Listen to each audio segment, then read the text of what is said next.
हम एक महदूद ज़िंदगी में लामहदूद मंसूबों पर अमल करना चाहते हैं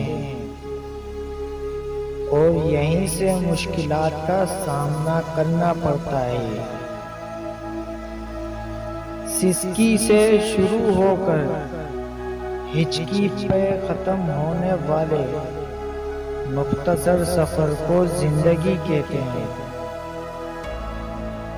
जिंदगी में जब इंसान को हिदायत मिल जाए, वो ये ना देखे कि क्या कर चुका है, बस वहां से रास्ता बदल ले।